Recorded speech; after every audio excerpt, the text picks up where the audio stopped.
नमस्कार प्रेक्षकांनो, सावळ्याची जणू सावली या मालिकेच्या आजच्या स्पेशल एपिसोडमध्ये तुम्हा सर्वांचे अगदी मनपूर्वक स्वागत. सावली आणि अमृता दोघी केक बनवण्यासाठी किचनमध्ये आलेले असतात.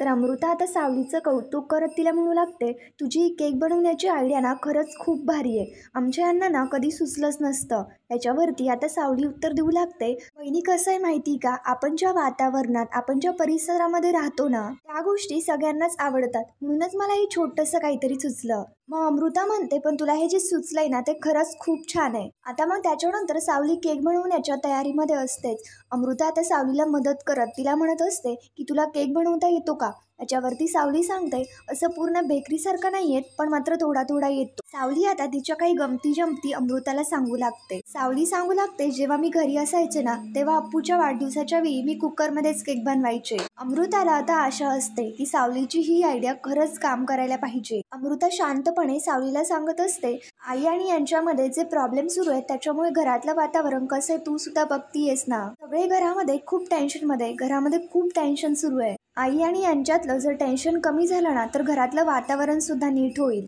आईंनी यांना माफ करणं खूप गरजेचं आहे. मग आता अमृताची ही काळजी पाहता सावली सांगू लागते की वहिनी तुम्ही अजिबात टेन्शन घेऊ नका, सगळं काही नीट होणार आहे, तुम्ही काळजी नका करू. सावली किचनमध्ये केक बनवण्याच्या तयारीमध्ये असताना सावली तिकडनं निघून जाऊ लागते. अमृता लगेच सावलीला थांबवते आणि तिला विचारते की सावली मला एक सांग, तू सारंगशी बोलत नाहीयेस ना. अमृताच्या या बोलण्यावरती सावली एकही उत्तर देत नाही आणि मग त्याच्यानंतर अमृताला म्हणते की आपण केक बनवूयात ना, नका लक्ष देऊ याच्याकडे. आणि सावली तिकडनं निघून जाऊ लागते. तर अमृता सावलीला थांबवून घेते आणि सावलीला विचारू लागते, सावली थांब, मला सांग काही तुमच्यामध्ये बिनसलंय का, तुमच्यामध्ये काही झालंय का. आता सावलीला कोणातरी पाशी तिचं मन मोकळं करणं अगदी गरजेचं असतं. सावली आता अमृताला सांगू लागते की वहिनी तुम्हाला खरं सांगू का, काहीही बिनसलेलं नाहीये आणि काहीही झालेलं नाहीये. आमच्यामध्ये ना कोणत्याही प्रकारचे वाद होत आहेत ना कोणत्याही प्रकारची नाराजगी.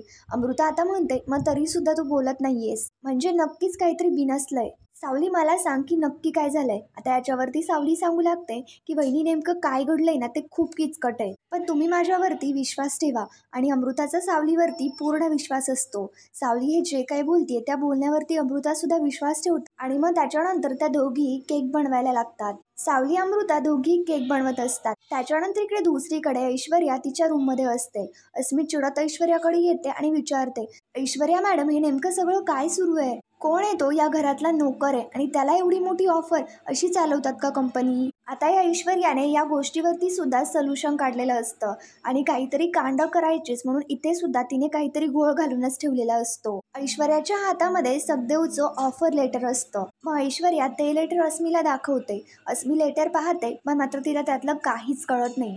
अस्मी आता चिडत म्हणू लागते, हे बघा ऐश्वर्या मॅडम, आधीच माझं डोकं खूप दुखतंय, खूप हँग झालंय, तुम्ही मला आता हे सगदेवचं ऑफर लेटर दाखवून नेमकं काय सिद्ध करण्याचा प्रयत्न करताय, अजून त्याच्यामध्ये भर घालताय का. अस्मी बोलत असते आणि ऐश्वर्या फुल हसत शांत असते. या गोष्टीबद्दल ऐश्वर्याच्या डोक्यामध्ये नक्कीच काहीतरी शिजत असतं. अस्मी आता सांगत असते, तुम्ही जे काय करताय ना त्याच्याने या घरामध्ये मी नाही राहू शकणार. मग आता अस्मीचं हे सगळं बोलणं पाहता ऐश्वर्या बोलू लागते. अस्मी अशा वेळी ना माणसाकडे संधी असते. अस्मी लगेच चिडत म्हणते, यात कसली आली संधी, त्या सावलीला काहीही न करता सगळं मिळतंय आणि मी एवढे प्रयत्न करून सुद्धा माझे सगळे प्रयत्न फेल जात आहेत. ऐश्वर्या आता याच्यावरती बोलू लागते, तर तू चिडचिड न करता शांतपणे जर विचार केला ना तर तुला संधी दिसणार. आता ऐश्वर्याचं हे सगळं बोलणं या मूर्ख अस्मीला तर काहीच कळत नाही. अस्मी आता विचारते, मला नीट सांगा. ऐश्वर्या आता बोलू लागते, ऑफकोर्स सांगते ना, आधी ना तू चिडचिड बंद कर, जे झालंय त्याच्यामध्ये आपण काहीच नाही करू शकत, मग त्याच्यामुळे विचार करून काय उपयोग आहे. आता आपल्याला नेक्स्ट लेवल प्लॅनिंग करायला हवं. अस्मी लगेच चिडत विचारते, नेमकं काय करायचंय. ऐश्वर्याच्या डोक्यामध्ये नक्कीच काहीतरी प्लॅन असतो आणि तो नेमकं काय प्लॅन आहे ऐश्वर्या अस्मीला सांगू लागते, तू आधीसारखं घरातल्या प्रत्येक व्यक्तीचं मन जिंकण्याचा प्रयत्न कर, आपण हळूहळू पुढे जाऊ. आणि तुला एक गोष्ट माहिती का, शेवटी रेस कासवट जिंकतो. त्याच्यामुळे तुला मी जे काही सांगते ना तेच फक्त तू कर, बाकी काय करायचंय ते मी सगळं काही बघून घेईल. ऐश्वर्या जे काही बोलत असते तिची आयडिया अस्मीला सुद्धा पटते आणि अस्मी सुद्धा ऐश्वर्याचं सगळं हे बोलणं ऐकल्यानंतर त्याच्यावरती रिप्लाय देते की नक्कीच करेल. त्याच्यानंतर इकडे दुसरीकडे तारा तयार होत असते. तेवढ्यात लगेच तिथे भैरवी येते. भैरवी आल्यानंतर ती लगेच ताराकडे पाहत एक छान अशी स्माइल देते आणि ताराला म्हणू लागते, आपल्या वजे घराण्याची संगीत परंपरा अशीच पुढे चालू राहणार. भैरवी वजेनंतर सगळ्यात महत्वाचं नाव असणार आहे ते म्हणजे तारा वजे.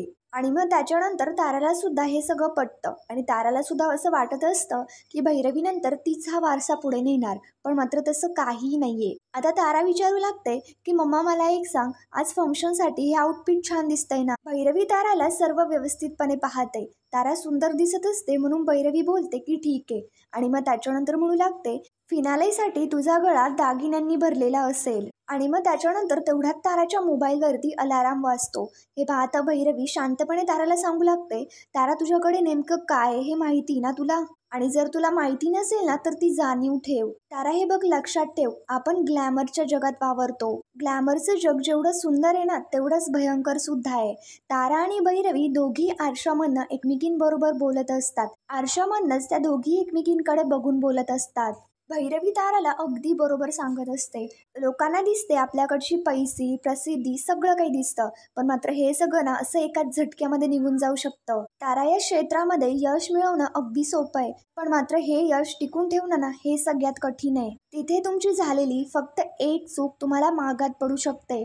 भैरवी सर्व काही ताराला समजून सांगत असते आणि तारा सुद्धा शांतपणे भैरवीचे हे सर्व बोलणं ऐकत असते. कारण भैरवी जे काय बोलत असते ते अगदी बरोबर असतं आणि ते ताराला सुद्धा पटत असतं. भैरवी सांगत असते, छोट्याशा चुकी केलं का होईना, पण मात्र हे सगळं यश ना बर्बाद होऊ शकतं. सोपं नाही हे यश टिकून ठेवणं. ही दुनिया फक्त उगवत्या सूर्याला सलाम करते.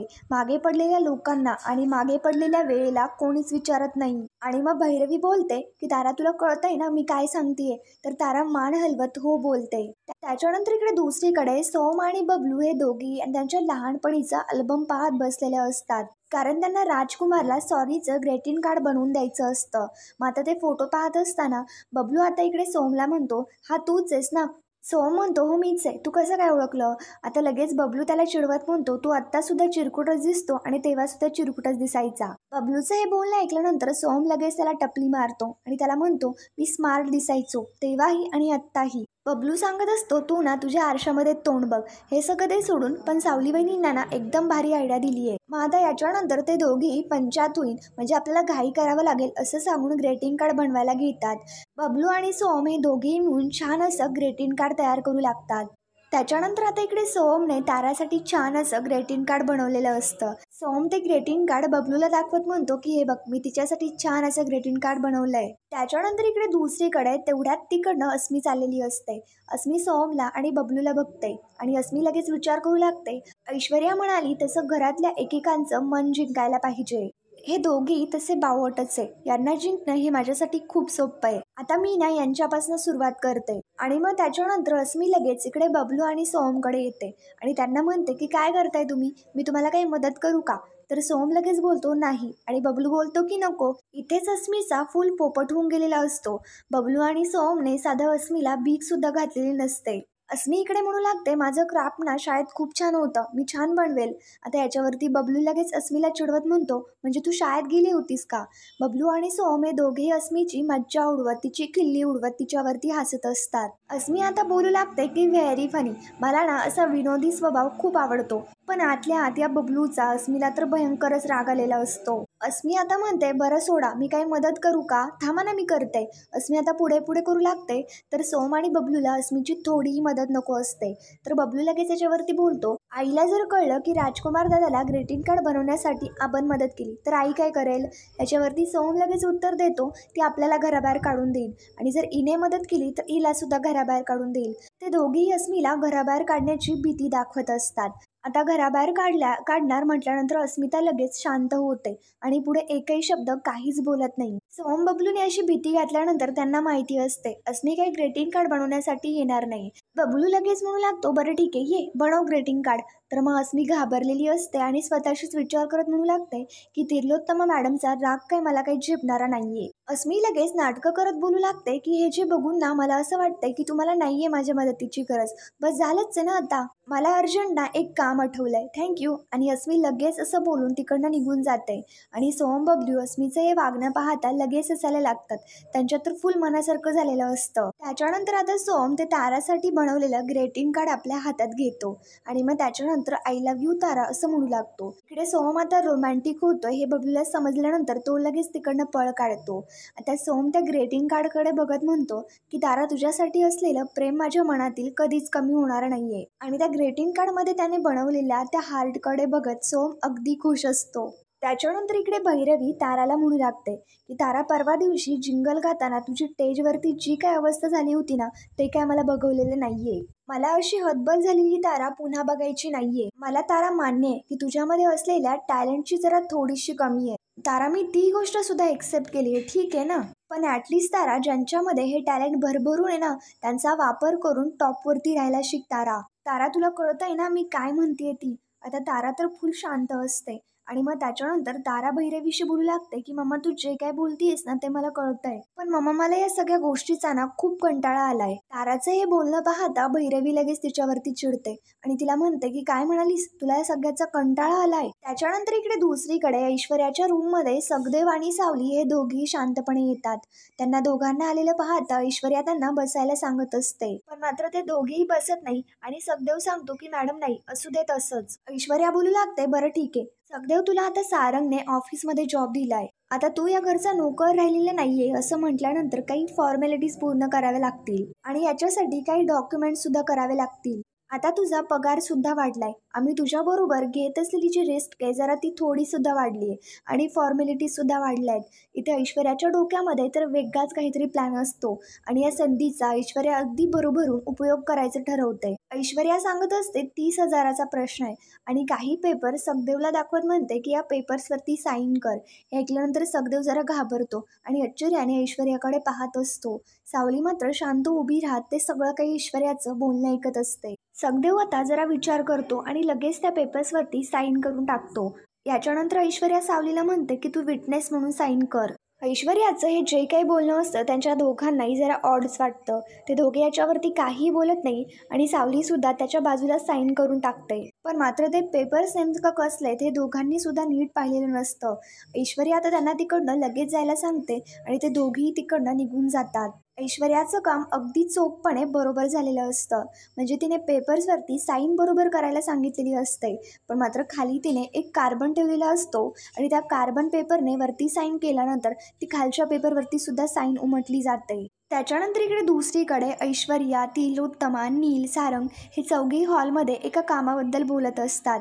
तिलोत्तमा त्यांना कामाबद्दलचे प्रश्न विचारत असते आणि ते सगळेच उत्तरं देत असतात. ते बोलतच असतात तेवढ्यात लगेच ते ग्रेटिंग कार्ड घेऊन राजकुमार तिथे येतो. राजकुमार शांतपणे तिलोत्तमाला म्हणतो की आई, मला तुझ्याशी जरा बोलायचंय. तिलोत्तमा आता सांगू लागते, राजकुमार इथे कामाबद्दल बोलणं सुरू आहे, घरगुती चर्चा नाही, बोलूयात ना आपण नंतर. पण मात्र राजकुमार लगेच बोलून टाकतो की आय एम सो सॉरी. तिलोत्तमाला काय हे पटत नाही, ती चिडते आणि लगेच रागामध्ये तिकडनं निघून जाऊ लागते. पण मात्र राजकुमार तिलोत्तमाचा हात पकडतो, तिला थांबून घेतो आणि तिला म्हणू लागतो, आई खरंच आय एम सो सॉरी. आणि म्हणू लागतो की आई, मला तुझ्याशी खरंच बोलायचंय. राजकुमार सांगू लागतो, आई त्या दिवशी नेमकं काय घडलं होतं हे मला सुद्धा नाही कळत आहे. हे जे काय घडलं ना ते माझ्याकडनं चुकून झालं. राजकुमार इमोशनल होत विनंत्या करत तिलोत्तमाला सांगत असतो, आई चुकून घडलं, मला त्या मुलीशी असं बोलायचं नव्हतं, मी खरंच सांगतोय. पण मात्र तिलोत्तमा राजकुमारचं काहीच बोलणं ऐकून घ्यायला तयार नसते. सारंग, नील, ऐश्वर्या हे सगळेच ते सगळा प्रकार पाहत असतात आणि ते तिघे सुद्धा शांतच असतात. तेवढ्यात लगेच ते बबलू, नील, अस्मी व सगळेच आलेले असतात. राजकुमार तिलोत्तमाला सांगत असतो, आई का घडलं, कसं घडलं मला खरंच काही नाही माहिती, पण मात्र मी तुला मनापासून सॉरी म्हणतोय. आई मी खरंच चुकलो, यापुढे आयुष्यामध्ये मी कधीच अशी चुकी करणार नाही. राजकुमार रडतच तिलोत्तमाला सॉरी म्हणत असतो. तिथे सावली सुद्धा आलेली असते आणि ती सुद्धा तो सगळा प्रकार पाहत असते. तिलोत्तमाला सुद्धा राजकुमारचं हे सगळं बोलणं पटलेलं असतं. तिलोत्तमा याच्यावरती काहीच रिस्पॉन्स देत नाही म्हणून राजकुमार सुद्धा आता लगेच तिकडनं निघून जाऊ लागतो. पण मात्र तिलोत्तमा राजकुमारला हात पकडत लगेच थांबून घेते. राजकुमारला खरंच खूप वाईट वाटत असतं आणि तो खूप रडत असतो. तिर्लोत्तमाला सुद्धा राजकुमार रडतोय हे काही सहन होत नाही. तिर्लोत्तमा राजकुमारच्या हातामधलं ते ग्रीटिंग कार्ड घेते आणि ते ग्रीटिंग कार्ड जेव्हा तिर्लोत्तमा ओपन करते तेव्हा त्यांच्यामध्ये त्यांच्या आठवणींचे बरेच काही फोटोज असतात आणि हे सगळं पाहता ती सुद्धा पिघळून जाते, इमोशनल झालेली असते. त्या ग्रीटिंग कार्डवरती राजकुमारने सॉरी असं लिहिलेलं असतं. तिर्लोत्तमा आता ते ओपन करते आणि मग त्याच्यानंतर राजकुमार रडत असल्यामुळे तिर्लोत्तमा लगेच राजकुमारला म्हणते की सॉरी म्हणू नको आणि अजिबात रडू नकोस, काहीही नाही झालेलं, तू आधी शांत हो. आणि ती सुद्धा राजकुमारला लगेच माफ करून टाकते. आता हे ऐकल्यानंतर घरातल्या सर्वांनाच आनंद झालेला असतो आणि राजकुमार सुद्धा खूप खुश झालेला असतो. तिर्लोत्तमा जसे की ते अल्बममधले फोटो पाहत असते ती सुद्धा खूप इमोशनल जाते. सारंग लगेच तिर्लोत्तमाकडे येतो, तो सुद्धा त्या अल्बममधले फोटो पाहतो आणि त्यातल्या आठवणी सांगू लागतो की दादा जेव्हा पहिल्यांदा सायकल चालवायला शिकला होता तेव्हाचाच हा फोटो आहे, मला बाबांनी सांगितलं होतं. आता हे सगळं पाहता घरातले सर्वच खूप इमोशनल झालेले असतात. राजकुमार सुद्धा रडत असतो, सारंगच्या डोळ्यामध्ये सुद्धा पाणी आलेलं असतं. सारंग सांगत असतो, हा फोटो बघ ना, दादा जेव्हा पहिल्यांदा टाय बांधायला शिकला होता. तिर्लोत्तमा सुद्धा म्हणू लागते की हो रे, मला सर्व काही अगदी बरोबर आठवतंय. आणि सारंग लगेच सांगू लागतो, या फोटो मधला जो शर्ट आहे ना तो तू दिलाय त्याला. तिर्लोत्तमा सुद्धा म्हणत असते की हो आठवतंय मला. त्यांच्या डोळ्यामध्ये सर्वांचेच आनंद अश्रू वाहत चाललेले असतात. राजकुमारला असं इमोशनल झालेलं असं रडताना अमृताने तर पहिल्यांदाच पाहिलेलं असतं. राजकुमारचा हा चेहरा तिला असा पहिल्यांदाच दिसलेला असतो. एक फोटो असतो जो सारंगला आठवत नाही की नेमकं कुठला आहे. सारंग आता विचारतो, हा फोटो कुठला आहे. राजकुमार लगेच सांगू लागतो, आपण क्रिकेटची मॅच खेळलो होतो आणि तेव्हा मी जिंकलो होतो. सारंग आता सांगू लागतो, आठवतंय मला, आणि तेव्हा तू त्याला चॉकलेट्स गिफ्ट दिलं होतं. तिर्लोत्तमा म्हणू लागते, हो ना, आणि मी त्याला चॉकलेट दिलं, तुला नव्हतं दिलं, म्हणून तू जोरजोरामध्ये मोठ्याने रडायला लागलेला होतास. सारंग राजकुमारला आपल्या जवळ घेतो आणि तिर्लोत्तमाला सांगू लागतो, आणि नंतर मला दादानेच दिलं होतं. तिर्लोत्तमा म्हणते, हो माहिती ना मला. तिर्लोत्तमा राजकुमारला सांगू लागते, तुला माहिती का, तुझा दादा तुझी खूप काळजी घ्यायचा, अगदी लहानपणापासून तो तुझी काळजी घेत आलाय. आणि तिर्लोत्तमा राजकुमारला म्हणते की खरंच थँक्यू सो मच या गिफ्टसाठी. हे बघितलं ना की सगळं आयुष्य असं जरकन माझ्या डोळ्यासमोरनं गेलं, या सगळ्या आठवणी, आणि मला हे पाहून ना खूप बरं वाटलं. आता तिर्लोत्तमा सांगू लागते की मी आणि बाबांनी कायम आमचे संस्कार जपून ठेवले आणि आम्ही दोघांनी तुम्हा सर्वांवरती खूप चांगले संस्कार करण्याचा प्रयत्न केला आणि तुम्ही सुद्धा आयुष्यभर त्या संस्कारांना धरून चालाल अशी आम्ही देवाकडे कायम प्रार्थना केली. सर्वच तिर्लोत्तमाचं बोलणं पाहता खाली मान घालून तिचं बोलणं ऐकत असतात. सगळेच खूप इमोशनल झालेले असतात.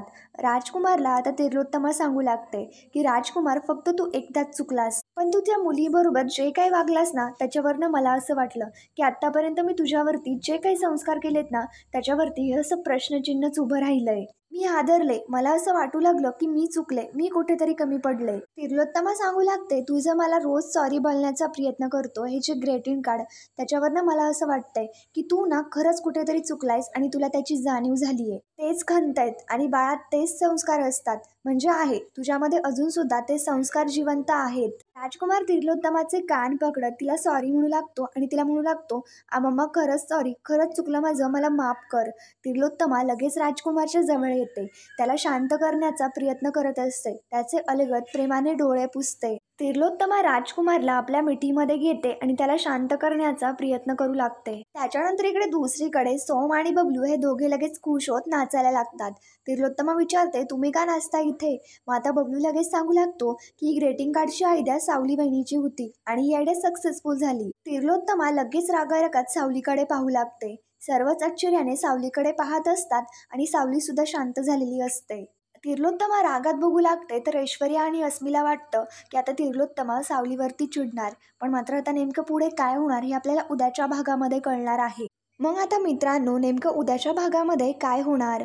असं की सावली घर सोडून आता निघून जाणार आहे, पण मात्र ऐश्वर्याला ही गोष्ट कळताच ऐश्वर्या याच्या सावलीच्या नावावरती नवा डाव उभा करणार आहे आणि सांगणार आहे की मी जगन्नाथ बरोबर राहून हा सगळा डाव केला, मी फक्त सारंगला फसवण्यासाठी हे सगळं केलं, आणि ऐश्वर्या चिठ्ठीद्वारे हे सगळं घरच्या सर्वांना पटवून देते आणि या गोष्टीमुळे सारंग तर फुल खचून जातो.